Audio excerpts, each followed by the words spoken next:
They're here. Arrival. I've gotten the trailer for this a few times. Nothing major. We've always been the one trailer. It's not been heavily marketed, so its marketing budget is probably on the small side. But this was interesting. This was an interesting movie, and I'm just trying to arrange the light a little better so I can show up. That's a little better. How I long for Mark's car. It's an interesting movie because it deals with a lot of different topics about first, and a lot of the hypotheticals. What if aliens came down? How would we communicate? Could we communicate? What would their purpose be? How would our responses be? And what's the concept of time in general and time on this planet? There's a lot of stuff going into this movie, and I'm split. In one sense, I really enjoyed myself for... How long was the movie? I think the movie's like around 2 hours. Let's see, I got in there at 10 minutes worth of trailers. Movie's a little under 2 hours. Like, literally at the 2 hour mark. Because I literally got out and checked the time moment the credits ended. So it's like literally like just a couple minutes shy of 2 hours. And for the first 10 minutes and the last 5 minutes, I kind of checked out. Because it wasn't meshing well. The editing was weird. At least, and I'm talking about the beginning of the movie. Editing was weird. It was kind of disjointed. It wasn't making much sense at first. And then, the end 5 minutes happens, which me and the audience even just laughed our ass off. This is spoilers, by the way. I'll get to all this in a little bit. But we're just kind of, not laughed our ass off, but we all just kind of I almost flat out says what? Seriously? What? Why would you don't say it like that. It coming out of Jeremy Renner's voice, it just sounded weird. Not that Jeremy Renner's a bad guy or anything like that. That line of dialogue just sounded weird. But I digress. We'll get to all that. So, the movie is aliens. These, not spheres, like half spheres, basically, like slivers. These spacecrafts look like they're made of stone or something like that. We're not certain what they are, really, in terms of what they're composed of. And they come down, and the aliens come, and it's our job to communicate and find what they want, and tensions rise, and Amy Adams plays linguist as expert. Jeremy Renner, is a mathematician. Forrest Whitaker's a colonel, and a couple other people show up, but nothing major. Those are like the three key players in this. And it's a slow burn. Let's get that right out of the way. It is a slow burn, but it's an intriguing slow burn. This is very cerebral. I've heard that term used a couple times to describe this, and a few other things in my life, but in this movie, and yeah, this is a very cerebral movie, excuse me. This is a movie where you have to be thinking. This is a movie where you need to be paying attention. Because if you don't pay attention, you will miss something.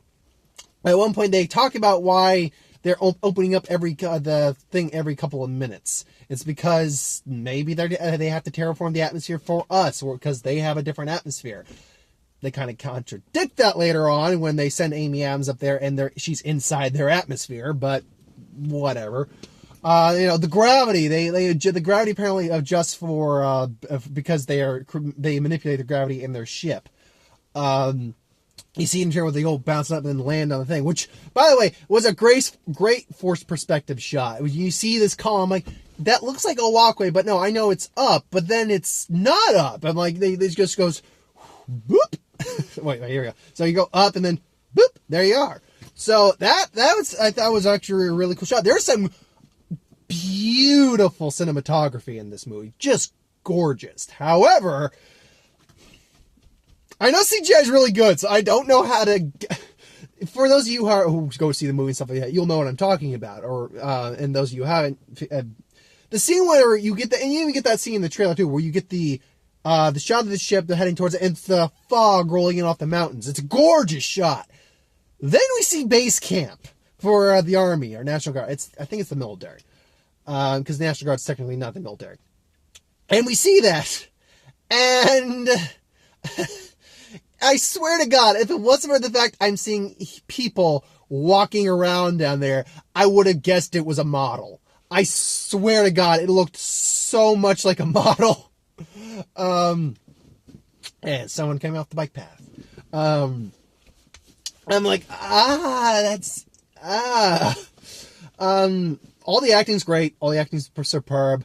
Particularly from not believe it or not, Amy Adams is great in this. But that being said, is Amy Adams now going with the characters who kind of have insomnia? Because she's playing one in Night and Nocturnal Animals who's kind of got insomnia, which I got a trailer for. Tell you, that may be a great movie, but I'm getting tired of seeing that trailer. That and Allied. I'm tired of seeing that. I'll get to the trailers when I get to the trailers. I'm tired of seeing that trailer, though. I'll see the movie. It looks good. I'm sick of seeing the trailer. But I digress. So, but she's so tortured. You see her tortured in this. And this is one of the things that the movie, this is really one of the things that the movie does.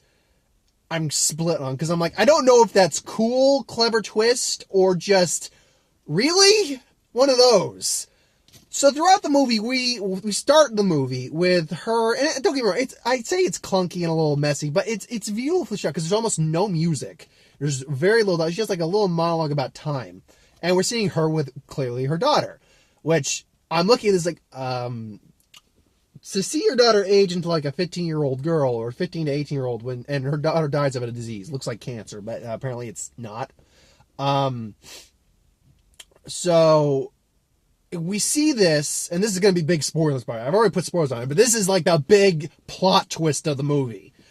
We see this, and we're like, okay, that's sad. Now we see Kaimai, she's sort of antisocial and awkward and stuff like that. But no, as it turns out, and this is going to take some explaining, the alien language, the aliens, and I'll get to the aliens themselves in a little bit, because they're actually kind of cool. They're definitely a unique design, I'll give them that. But the aliens, they communicate through noises, but they communicate through symbols because we can't interpret their actual linguistics. We can't interpret their actual audible language. We can't communicate with them. Like, we can't speak their language. They can't speak our language. However, they can write their language. We can interpret it. And as it turns out, and here's the big spoiler, because if you can fully interpret their language, you can interpret things from their perspective. And time is not linear in their perspective. So they can actually view things in the future. They can glimpse the future. I don't know if it's at will or random. It's really hard to tell. It's like it comes in random, because throughout the movie, we're getting snippets of her life, and we're thinking she's kind of reliving her, like, the loss of her child, the whole life of her child. But then I get the lines like, who is this girl? And I'm like, wait, what? And then I quickly realize, wait, to quote GBZ Abridged, Amy Adams so strong, I can see the future! We're gonna get married, Jeremy Renner's, and then divorce, and their daughter's gonna die. It burns! Yeah, you can see the future if you can fully interpret this language. How many people in the future can interpret that language? I don't know, because we see her later on teaching that language to people. You know, now that I say it out loud, and don't get me wrong, on paper and in the movie, it does kind of work for a little bit, but now the more I watched it, the more I processed it, I'm like, this is stupid. Because here's the thing. If that were the case, as she started getting glimpses, like, when she started studying the language, if she started getting glimpses of the future, that would have been one thing. But we see this from the beginning, that she's kind of having glimpses throughout. So, yes, time's not linear, but it should still move forward. Where as far as we can tell, she's not glimpsing the past at all. So that means her past self, and this is where, I'm going to start getting a nosebleed smell. Why does everything smell like copper? Her past self, when she doesn't know the language, shouldn't be able to see the future, but we're clearly at the point seeing moments of her dreaming about the future and stuff like that. God, there's so much convolutedness. I swear, the more I think about this ending, the more it's not necessarily pissing me off, but it's making me very irate. I'm so irritated right now. Like, you had a really good movie going here for a while, and then you just kind of said, you can see the future, and it's just,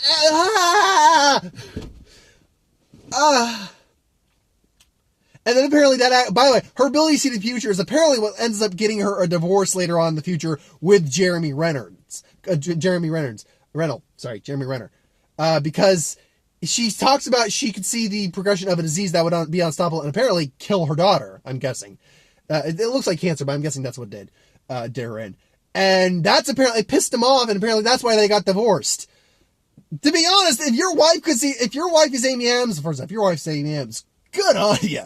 But if your wife is Amy Adams and she can see the future and she tells you about this, first off, she can see the future and kind of, knows more about it than you can. And if you can't really learn the language, here's the thing. If you can learn the language with her and you can see the future like her, that's something else entirely. Because that's why the aliens eventually came, because they could see the future, and they said, we're here to help humanity by giving you a /weapon/gift, which is our language, so you can help us 3,000 years later. That's basically why the aliens came. Hold on. So oct is 8, sep, so 1, 2, 3, 4, 5, 6, set, sectopus, I think they call them, sectopods. That was it, because they had. Okay, so I gotta touch on the aliens. So I had to remember how they said it, because I had to remember what basically Spanish for 7 was, secto, I believe, or sect. The aliens have a design I admittedly have never seen. And essentially, when we see them, and we actually see them quite a bit, but mostly they're usually wrapped in fog. That we get one sequence where Jeremy's like, "Are you dreaming in their language? I am not unfit to." And then we just see one, just like this looks like this giant hand thing. When you see one of the aliens, that fog just. Okay, maybe I need some sleep. Oh. It's like that scene. What's the movie with Jake Gyllenhaal where he goes in the room and there's just this giant tarantula in the upper corner of the room just looking at him? Just like, okay. But no, their design is really cool because essentially they look like giant hands for a while. It looks like the knuckle of a hand, the fingers of a hand, except 7 of them. But their arms are more like, they look like flowers, actually. They have appendages that open up and go bloop. You go, wait, let's see if I can, it's like 4 of them, so I can't do, let me see if I can do a star pattern. Nope, that ain't gonna work. Use your imaginations, folks. I'm trying here. It looks like a 4-starred leaf, basically, with a opening, and apparently they can create like smoky mist and stuff like that. That they use to create symbols and stuff like that. But when we actually see the things, folks, I'm looking at these like, okay, they can move around like that. That's cool. But we never see the full parts of it. It looks like a giant hand. So I'm wondering, they're bigger than that, aren't they? They have to be bigger than, there's got to be more to it. And eventually we see it. And because a while I'm like, how are they actually visually seeing our human characters? Because they have no eyes from what we can tell. Then we see that the full thing's like, so let's say, and it looks very much like a hand. So let's say, the hands, then we get up, and it suddenly balloons upward into like this giant balloon of flesh with what looks like a head on there. And assuming it has like some sort of, optical sensory at some point, that's how they're seeing, I assume. So I'm like, okay, that's different. All right, we're getting unique on this. Okay. But,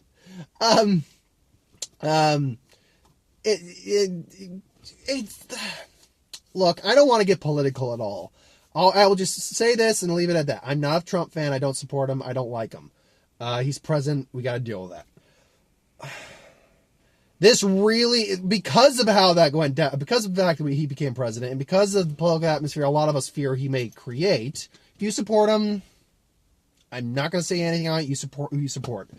But because of a lot of people, and let's be fair, whether you support him or not, there's a lot of fear, and not just Trump, but a lot of leaders, and like Putin and Kim Jong-un, and a lot of dictators, or a lot of just high octane, a lot of dictator / totalitarian, just a lot of superpowers, and our distrust of humanity.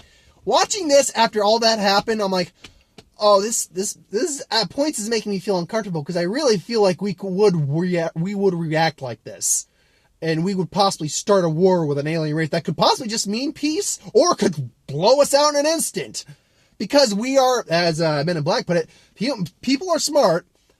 A person is smart. People are dumb, panicky animals, and we all know it. And I'm paraphrasing that last part, but we all know it. People are dumb, panicky animals.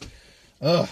Yeah, by the way, that's the only bit of politics I'm giving on this site, is that little bit of insight. Because I don't do politics. As much as I'll talk with friends because we have our concerns and our beliefs and stuff like that, And even then, I try to avoid the biggest parts of it. I don't do it on the site because that's not what the site's about. No matter how bad things may get in the world, I'm going to stick to what the site's about. And that's entertaining you, giving you movies, giving you just fun nerd stuff. That's what this site is about. That's what I plan to do for foreseeable future. No matter what course the world takes, I'm going to stick to that. But that being said, yeah, I look at that and I look at how some of the political climates are these days, with like, ISIS and tensions between other countries. I'm like, oh man, this is kind of hitting home a little bit. But in a way that I think we need to understand. It hits that we do need to, because by the end of the movie, yes, the world has reached an agreement. We have kind of had a form of world peace established because of everything that's happened. So, I mean, who knows? Maybe something like that could happen. I mean, I'm not saying aliens exist. If they do and they come down and they are like this, I hope to God they're like this, and I hope it does go down this way. Because I would love there to be world peace. I would love us to be, as a community, I would love us to be like, let's put as a world our problems aside and say, let's work together. Let's work on climate change. Let's work on renewable energy. Let's work on, protecting this world we have, because it is, unless we can somehow colonize Mars, or the moon, which isn't happening anytime soon. This is the only world we got. We need to look after it, because and that being said, someone I watch on the news, I'm not going to give the name because that's not what I do, made a really good point though, is that despite all the damage we could do to the Earth, and we have done a lot, and we may still do a lot, the Earth will be here in the end, and the Earth will eventually rebound from everything that has happened. It might not be the same, but it will rebound and eventually regrow. We stand a chance of not being here when that happens, so we really need to take care of our Mother Earth. So back to the point of the movie. That was just my little political message for the world here. It's just, let's try to get along, because we're people. We're in this together, no matter how much we may disagree on stuff. So, I did like that. I mean, and I love the process of actually trying to learn the language, the actual communication moments between all of it. It's a slow intellectual burn that works in my mind for the majority of the film. Again, then we get that twist, it's like, oh, we can see into time and stuff like, okay. And then the line that just made everyone kind of, not crack up, but we all just had a really strong laugh. And I wanted to blurt out and say, what? You don't say it like that! It's Jeremy Renner, and maybe it's the way the audio was, because he sounded really deep and loud in that scene. She's glancing the future with Jeremy Renner, and they're holding it, and they're, holding hands, and it's like, want to make a baby? I can't remember if it's like, you want to make a baby? I think he just said, want to make a baby? I'm like, oh, God. I mean, maybe they've had the conversation before, but because of the fact that time's not linear, we don't get to see the conversations of them maybe talking about having kids. We just cut to Jeremy Renner saying, want to have a baby? It came out of nowhere. Oh, God. And that wasn't you want to have a baby. It's you want to make a baby. Hey, I want to make a baby all the time. Now, that being said, I don't necessarily want an actual baby to result from the making of the baby. I just want to do the baby making half the time. When I'm ready, maybe I will actually make the baby with my significant other. But that's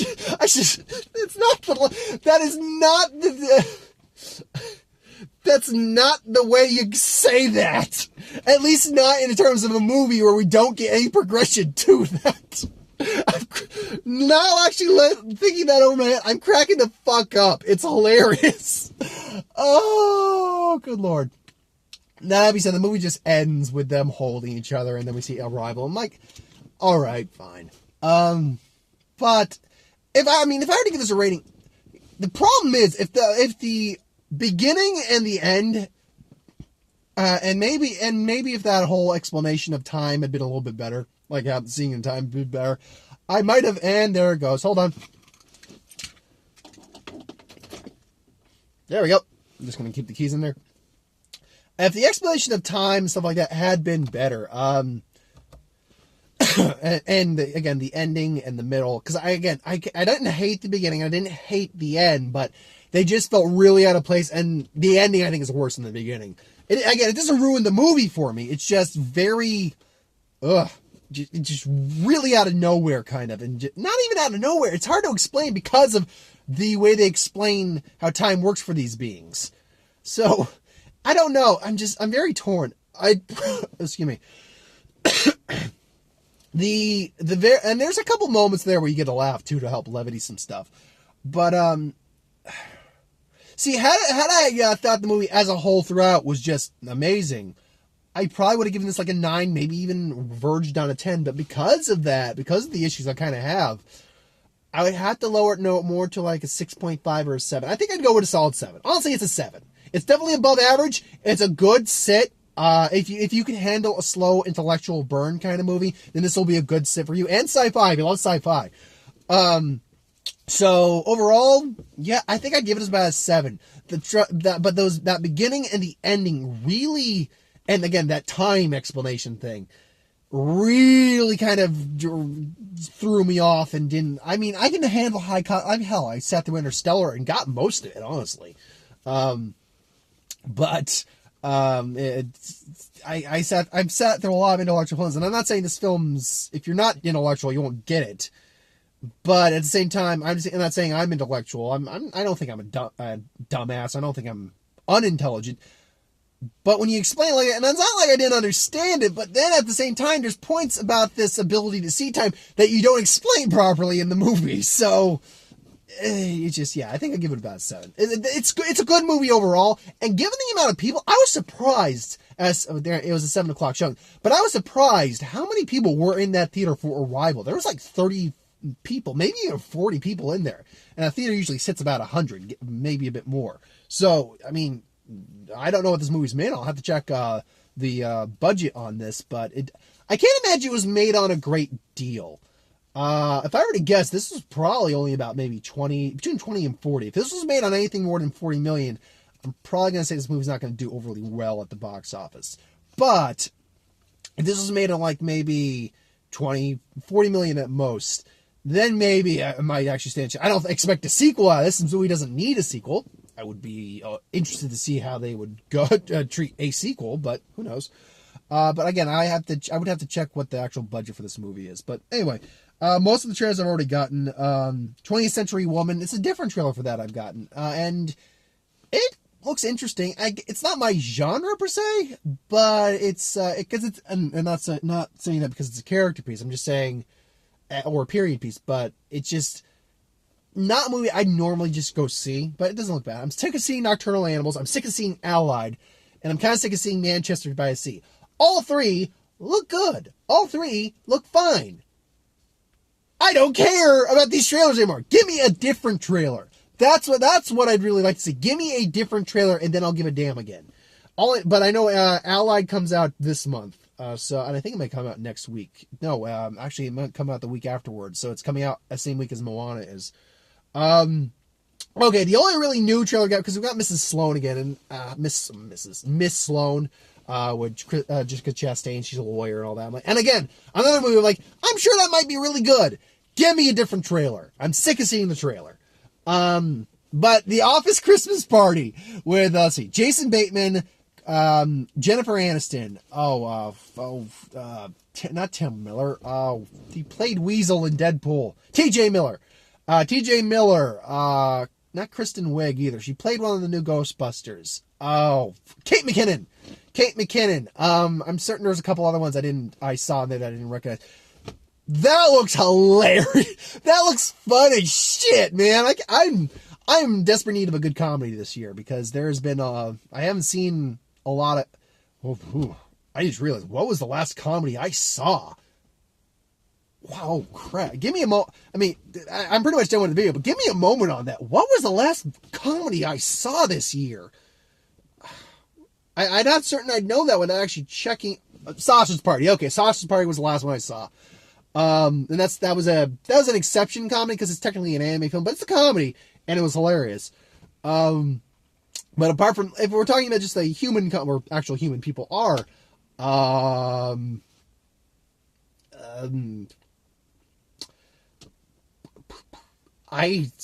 am drawing a blank.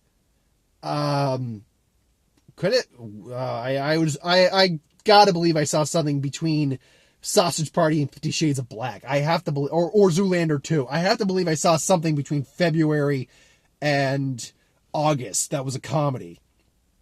I can't think. Maybe I didn't. I'll have to check my videos on that. But yeah, I'm in desperate. I think we're in desperate need of a good comedy at this point because we've had some comedy show up. I didn't see Central Intelligence, unfortunately. I heard it was actually decent. But yeah, and Keeping Up with the Joneses, not hearing great things about. So, but anyway.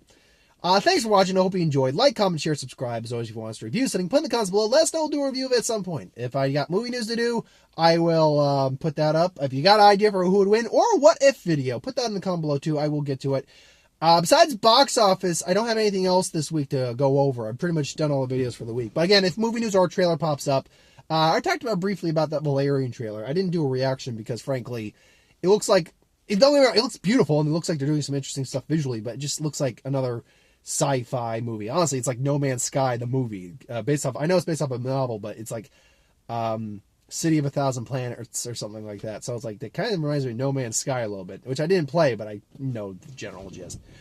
Anyway, though, I've rambled on enough. Thanks for watching. I hope you enjoyed. Like, comment, share, subscribe. Next week will be... Mark should actually be back next week. Now, I don't know if his job will entail him to be able to catch Fantastic Beasts and Where to Find Him with me, but that's what's out next week. Fantastic Beasts and Where to Find Them. So that will be it. I would say I'm just looking forward to seeing fantasy creatures. That's what I'm a big creature monster kind of guy. Fantasy creatures, monster creatures. I love creatures, monsters, all that stuff. So that's where my bread and butter goes for like things like horror or fantasy or stuff like that. Not to say I can't enjoy a fantasy movie without it. It's just saying it helps. So that should be it. I'm kind of looking forward to that one. So thanks for watching. Hope you enjoyed, and I'll see you folks next time. Have a good night.